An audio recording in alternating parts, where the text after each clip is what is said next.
वंदन करे होम दिलीप दरभंगिया एगो छोट छिट कलाकार अपने समस्त श्रोता बंधु के हृदय से प्रणाम करे छी। धरती माँ के छू के अहाँ सबके प्यार छू के गोर लागे छी। हो सके से हमरा से होवे में कोनो सुर लाए ताल सब किछ अपने के लागा जे बेटा अपने गलत न हो गली हां अपने सब माफ कर दे। हम सब को बहुत बर्बाद लगा दे एगो छोट छिट रियाज जी संगीत सीखे के कोशिश करी छी। आओ सबसे पहले अपना मिथिलांचल में हमारे माँ बहन कोनो भी शुभ कार्य है मैया का आह्वान करी सके और हमारा ओनहियो अपने सब हमरा हम वही लाइन में छी लेकिन तैयो अपने सब भजन सम्राट नाम से हमरा पुकारे छी। बहुत खुशी है लेकिन हमरा डर नहीं रही है बहुत या हम वही लाइन में छी अपने सब आशीर्वाद दरबल छी एके लेल बहुत बहुत धन्यवाद। और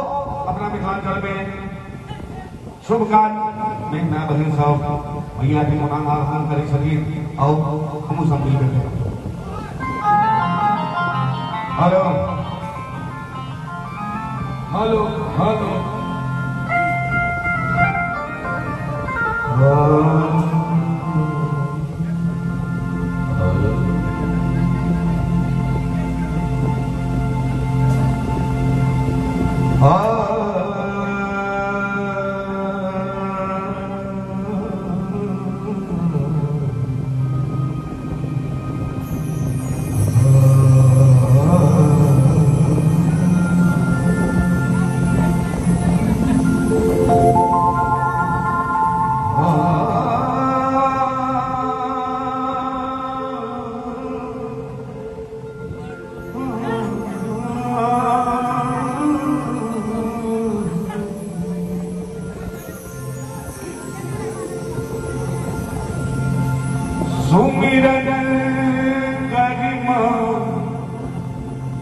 सुमिरन करिमा आदि शक्ति के सन्मुख हो गए जिह्वा पर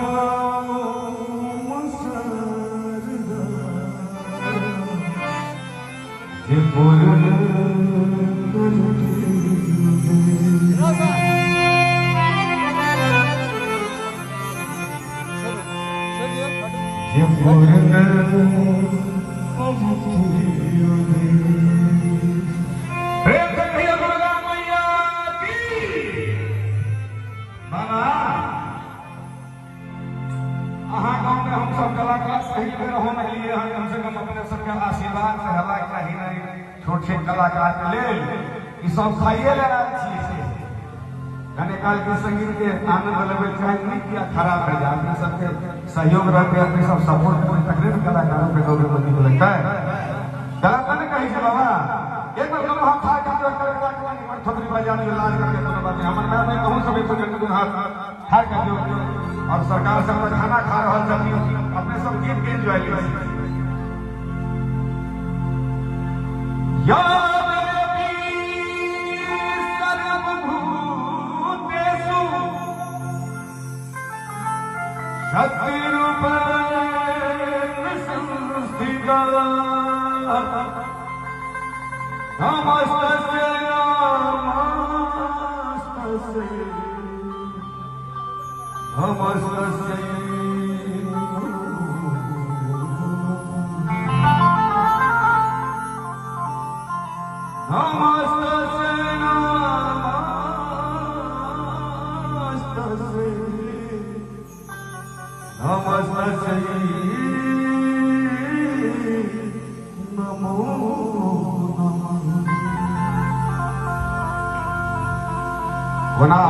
छोटी भगवती से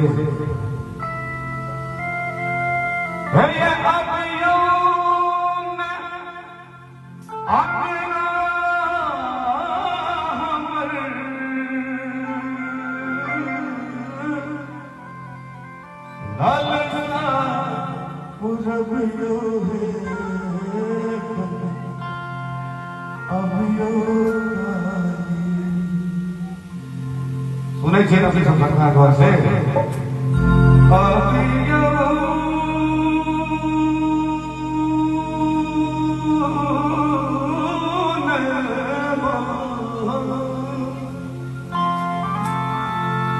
हे ये अबियों में अपना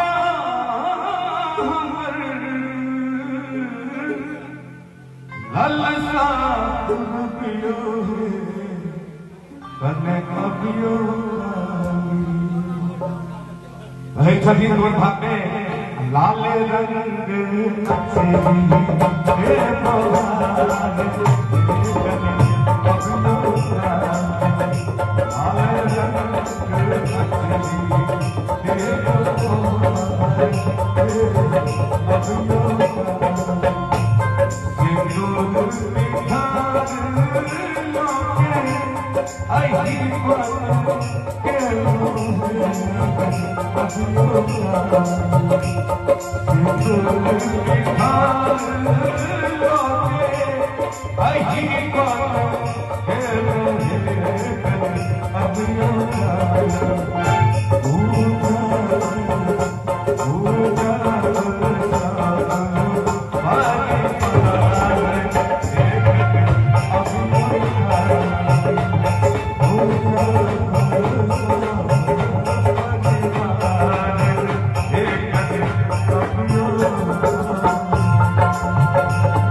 भगवान अपने सरकार से सरकार से शरण हो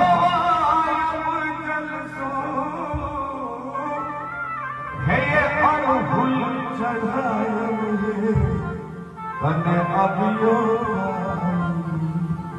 गई आके हम हटा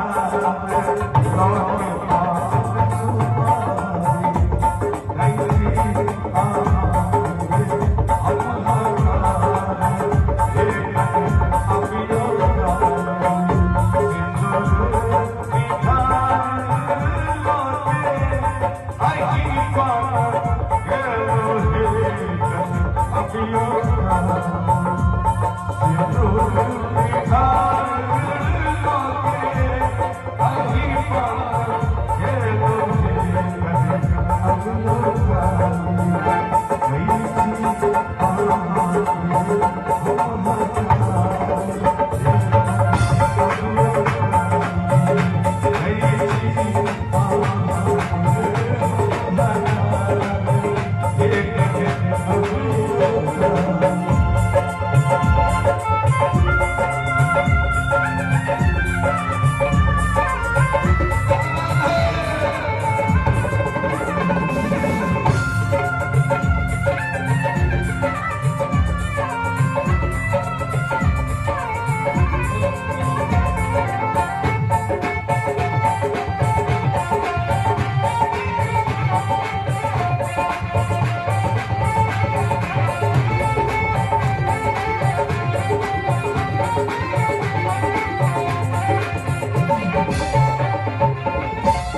तने सुन पर